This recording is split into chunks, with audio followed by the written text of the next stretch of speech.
दर्द का रिश्ता होता है। हम पापा के ऊपर लगे उस इल्जाम को भी मिटा सकते हैं। हाँ भैया, अब मैं भी इस घर में सिर्फ इसीलिए हूँ ताकि मैं यहाँ रहकर इस साजिश से पर्दा उठा सकूं। पापा, पूर्णिमा को होश आ गया है। चलिए हॉस्पिटल जाते हैं। हाँ हाँ, मैं माँ को बुला के लाता हूँ। हाँ जाओ। माँ, खेता। पूर्णिमा की इस हालत के पीछे भी तुम्हारा ही हाथ है।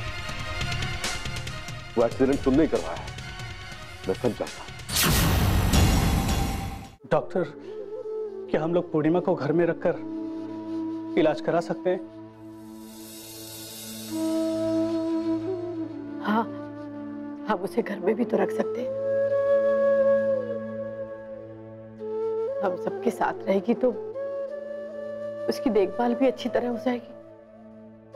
जी नहीं, मैं आपको ये राय नहीं दे सकता कि आप उसको घर पे रखकर इलाज करवाएं।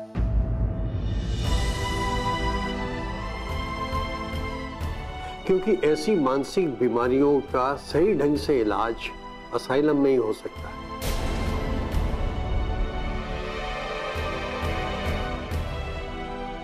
असाइलम में?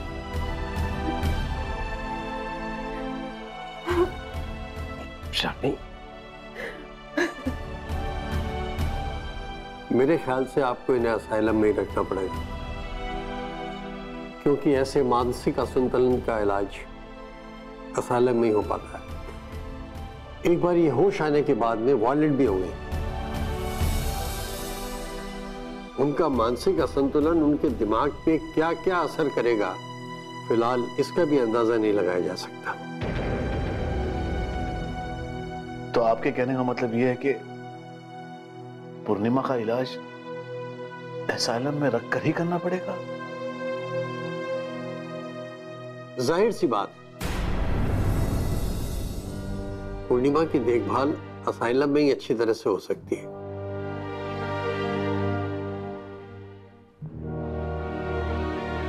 उसके इलाज के लिए किस किस तरह के ट्रीटमेंट दिए जाएंगे वो असाइलम में ही पॉसिबल है। डॉक्टर, हम लोग तो ये सोच रहे थे कि अगर पूर्णिमा हमारे साथ रहती तो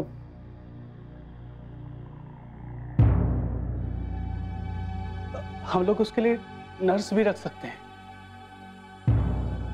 नहीं, मुझे लगता है कि इन्हें असाइलम भेजना ही चाहिए।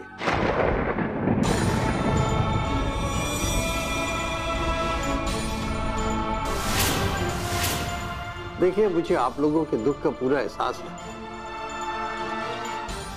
देखिए, मैं समझ सकता हूं कि अपनी औलाद को इस हालत में देख के माँ बाप के दिल पर क्या गुजरती है, मैं ये महसूस कर सकता हूं।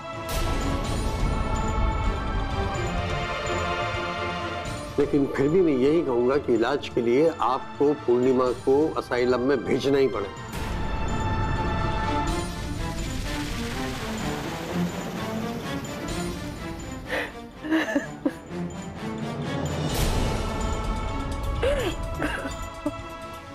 Don't worry, we'll try our best. ठीक है डॉक्टर साहब, आप जैसा कहेंगे हम लोग वैसे ही करेंगे।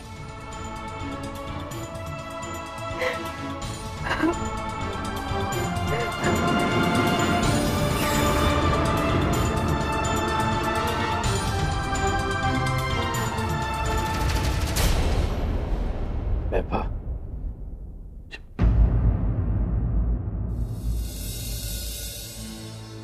डॉक्टर साहब, हम सब कुछ आप पर छोड़ते हैं।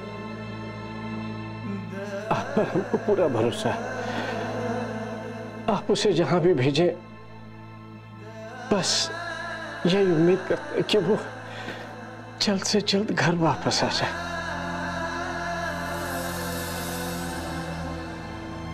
Don't worry, we'll try our best. भैया, चलो उठो।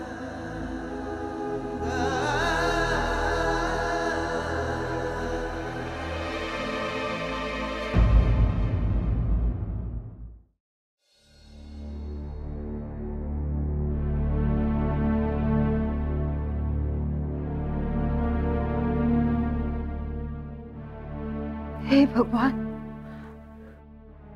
कोई अच्छी खबर सुनने को मिले, पूर्णिमा के ठीक होने की खबर मिले। चाची जी, आप बिल्कुल परेशान मत होइए, भगवान हमारी प्रार्थना जरूर स्वीकार करेंगे, पूर्णिमा को कुछ नहीं होगा। दीदी, अरे दीदी क्या? आराम से बैठ के, आराम से। दीदी, दीदी क्या हुआ? दीदी, दीदी बताइए ना, पूर्णिमा कैसी है? डॉक्टर ने क्या कहा? लगता है पूर्णिमा भगवान को प्यारी हो गई। बताइए ना चाची जी, क्या कहा डॉक्टर ने? कैसी है पूर्णिमा? सब ठीक तो है ना? वो अपना मानसिक संतुलन खो बैठी।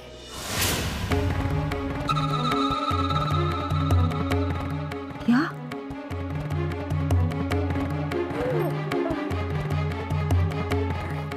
दिमाग में चोट लगने के कारण वो पागल हो चुकी है।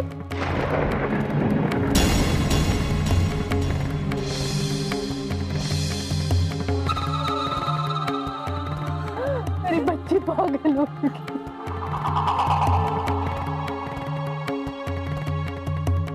नहीं दीदी, ऐसा नहीं हो सकता। हमारी पूर्णिमा पागल नहीं हो सकती।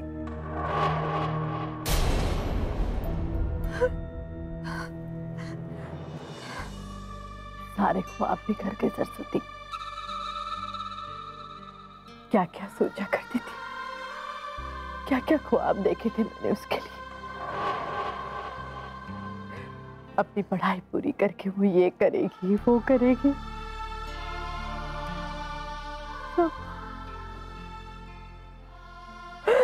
सब खत्म हो गया सरस्वती। क्या करेगी वो? उसे तो ये भी नहीं पता कि वो कौन है। दीदी, दीदी आप हिम्मत से काम लीजिए।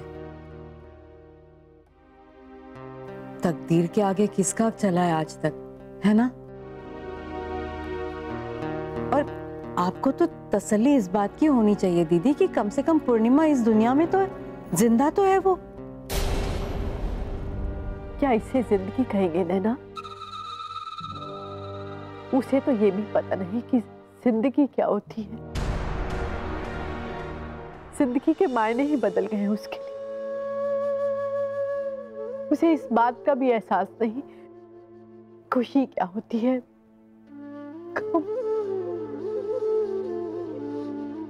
कब हंसेगी, कब रोएगी, कुछ पता नहीं।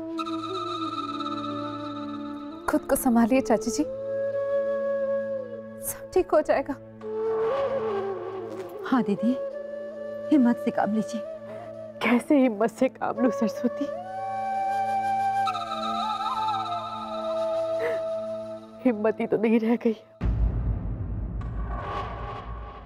अपनी बेटी को इस हालत में देखकर कैसे हिम्मत कर सकता है कोई?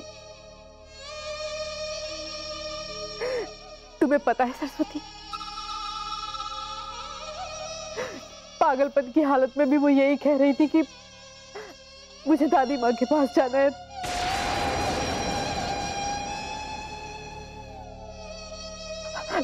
मेरे पापा को समझाओ, वो मेरी मान क्यों नहीं रहे? मुझे दादी माँ को ढूंढ कर लाना है। अपने पापा का ही हाथ पकड़कर उन्हीं से कह रही थी कि पापा को समझाइए, पापा को समझाइए, वो मुझे दादी माँ को ढूंढ कर लाने थे। दीदी क्या कर? दीदी, दीदी संभालिए, संभालिए अपने आप को, संभालिए।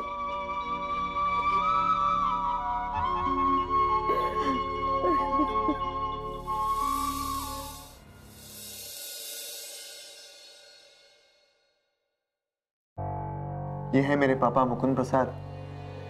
पापा, आप हैं एडवोकेट मनोहर भट्ट। वो जमीन के कागजात मुझे चाहिए और उसकी सारी डिटेल्स। उन्होंने कहा है कि जल्द से जल्द मैं उसके कागजात तैयार करवाऊं और जमीन उनके नाम करवाऊं। ठीक है, लेकिन आपको उन्हें भी अपने साथ लेकर आना चाहिए था। वो सामने आएंगे, लेकिन उस दिन जिस दिन जमीन उनके नाम हो जाएगी, उस जमीन का नक्शा और सारे नंबर मुझे चाहिए। यानी आपको भी पता है कि वो सामने नहीं आना चाहते? हाँ, मैं खुद भी तो हैरान हूं, लेकिन इस बात से मेरा लेना देना क्या?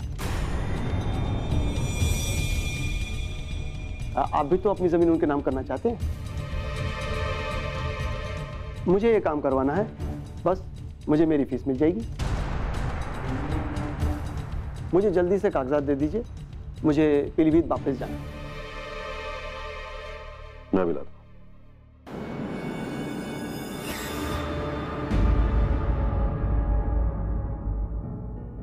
वकील साहब, आपको नहीं मालूम कि आपको हायर किसने किया है और आप उसके लिए काम कर रहे हैं? अब सौदा तो ये आपने किया है, और कई बार तो जो है पर्दे में रहकर भी सौदेबाजी होती है।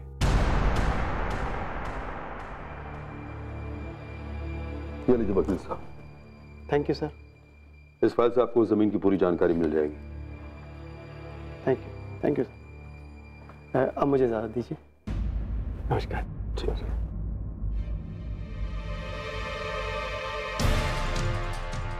अब क्या करेंगे पापा? जमीन की सारी डिटेल पाने के बाद अब यह वकील जमीन ट्रांसफर कराने की तैयारी करेगा। देखते हैं बेटा। वैसे मैंने इसे उस 33 एकड़ जमीन की जानकारी दी नहीं। मैंने सिर्फ इसे उस 3 एकड़ जमीन की कॉपी दी है जिसे बेचकर हमने अमरनाथ का दफ्तर नीलाम होने से बचाया था।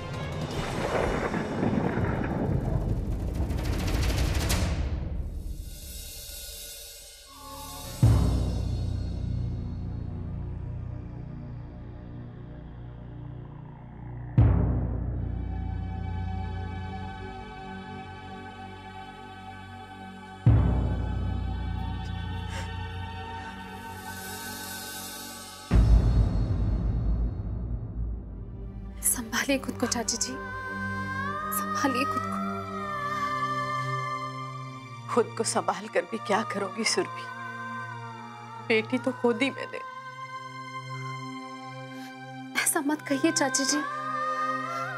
मैं मानती हूँ कि पूर्णिमा का मानसिक संतुलन बिगड़ गया है, लेकिन वो जल्दी ठीक हो जाएगी, ठीक होकर घर वापस आएगी। मैं तो बस ये सोच रही थी कि पूर्णिमा की ऐसी हालत हुई कैसे। शक तो मुझे भी इस बात का है कि उसके साथ साजिश रची गई है। जानबूझकर मेरी बेटी को इस हालत में पहुंचाया गया। मैं भी यही कह रही हूँ चाची जी, जरूर ये कोई साजिश है। पूर्णिमा को इस हालत में जानबूझकर पहुंचाया गया है, और इसके पीछे जिसका भी हाथ हो उसका चेहरा बेनकाब होना चाहिए। जरूर ये कोई गहरी साजिश है। ठीक कह रही हो तुम सुरभि। पूर्णिमा का कोई दुश्मन तो था नहीं।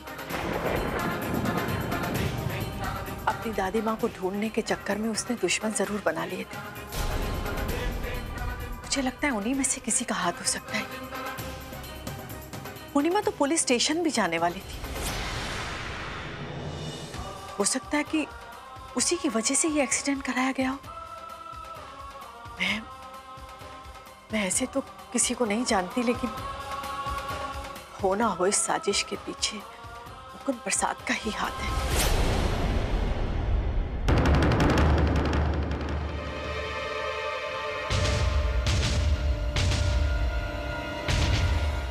आज मैं बहुत खुश हूँ। बताओ किसने? कि अब हमें पूरा मौका है अपने खेल खेलने का, अपने हिसाब से। नैना दीदी, दर्द का रिश्ता होता है। नैना नैना फोन करो, फोन करो।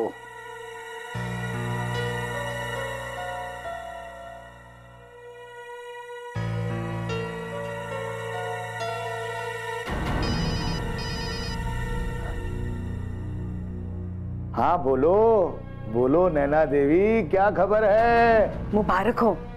खबर ये है कि पूर्णिमा नहीं रही। पूरी बात तो सुन लिया करो आप।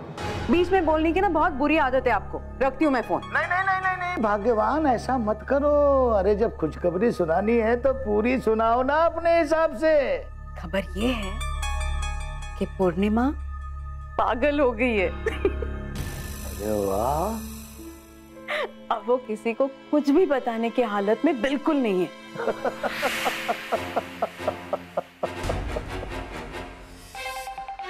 वाह रे वाह ऊपर वाले वाह, तू भी कमाल करता है। मैंने तो तुझसे ये दुआ मांगी थी कि पूर्णिमा मर जाए ताकि हमारी असलियत किसी को पता ना चले, लेकिन तूने मेरी आधी सुनी, उसे जिंदा भी रखा और पागल भी कर दिया।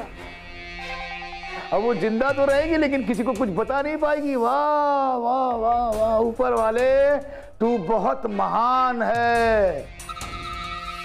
तेरी भी जय और बाके लाल की भी जय अपने हिसाब से। फोन रखो, पहले ऊपर वाले की प्रार्थना ही कर लो आप। अरे नहीं नहीं भाग्यवान, तुम जैसे बात कर रही हो वैसे ही करती रहो। मैं तो केवल ऊपर वाले का धन्यवाद दे रहा था और आज मैं बहुत खुश हूं। बताऊं किस लिए? कि अब हमें पूरा मौका है अपने खेल खेलने का अपने हिसाब से। नैना देवी, देखिए आप रोइए मत, हिम्मत से काम लीजिए। देखिए सब कुछ ठीक हो जाएगा। अरे क्या कोई आ गया? हाँ, लेकिन देखिए आप मत रोइए, हिम्मत से काम लीजिए। सबको यही लग रहा है कि पूर्णिमा एक ना एक दिन जरूर वापस आ जाएगी। सबको यही लगता है कि उसे कुछ नहीं होगा। देखिए पता नहीं हमारी मासूम बच्ची पर ये मुसीबत क्यों टूट पड़ी। क्या होगा पूर्णिमा के साथ? क्यों हो रहा है ये सब कुछ? मैं रखती हूँ फोन, आप मत रोइए।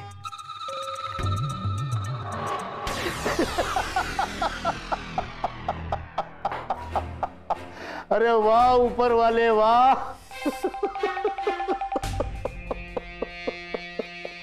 अपने हिसाब से। अब शांत हो जाइए नैना दीदी, हम भगवान से प्रार्थना ही कर सकते हैं। देखना पूर्णिमा जल्दी ठीक हो जाएगी, आप मत रोइए।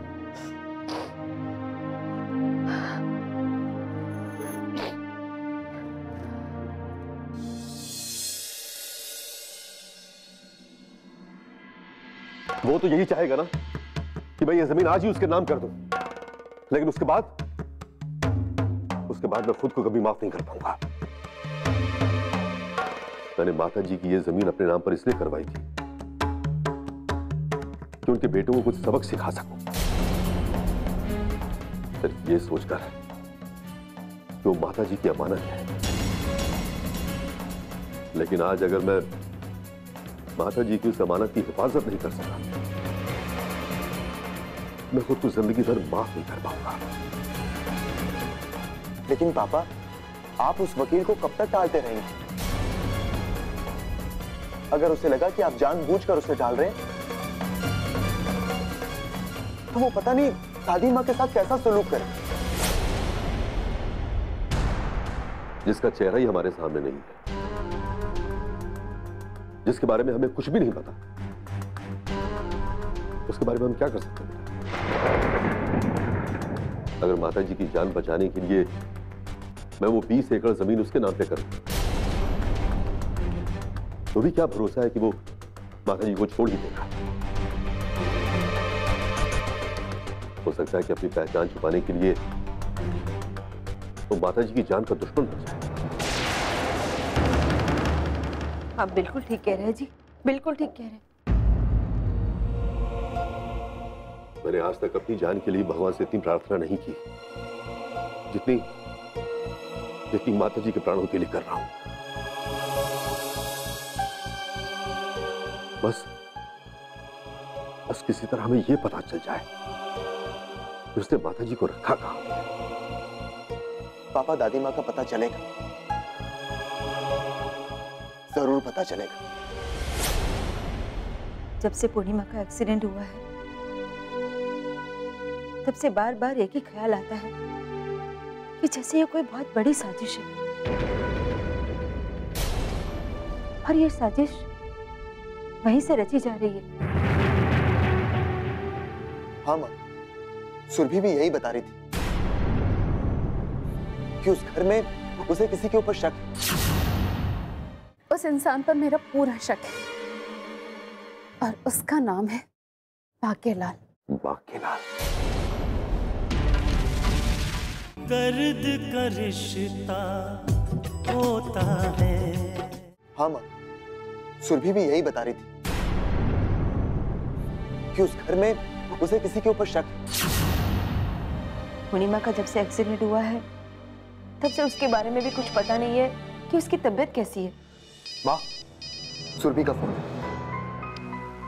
हाँ बोलो सुरभि। मैंने पूर्णिमा के बारे में आपको बताने के लिए फोन किया। हाँ बताओ सुरभि, पूर्णिमा कैसी है? सुरभि तुम कुछ बोल क्यों नहीं रही? बताओ ना। भैया, पूर्णिमा के मानसिक संतुलन बिगड़ चुका है।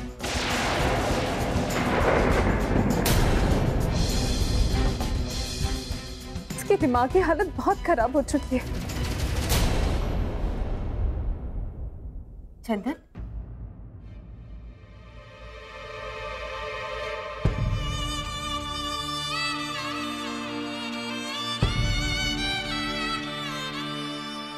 चंदन, चंदन, क्या हुआ बेटा? बोले क्या हुआ?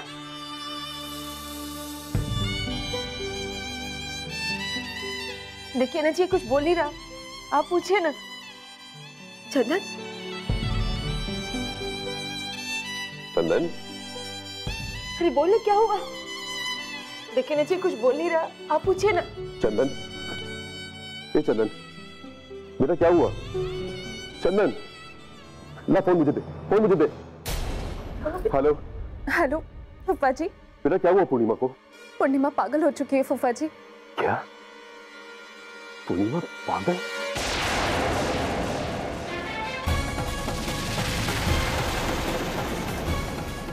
एक्सीडेंट के बाद उसका मानसिक संतुलन बिगड़ चुका है, लेकिन उस पागलपन की हालत में भी वो अपनी दादी माँ को याद कर रही है।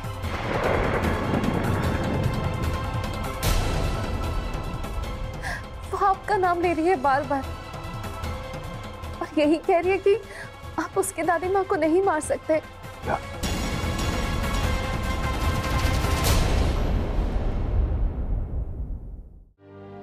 पूर्णिमा का दुश्मन कौन हो सकता है? पर मुझे एक ही शख्स नजर आता है। ये तो आप पूर्णिमा दीदी से भी पूछ सकते हैं, आप उन्हें साथ लेके जाइए। क्या हुआ? क्या हुआ कुमुद, क्यों रो रही हो? पता है दीदी, जिस बात का डर था वही हो गया।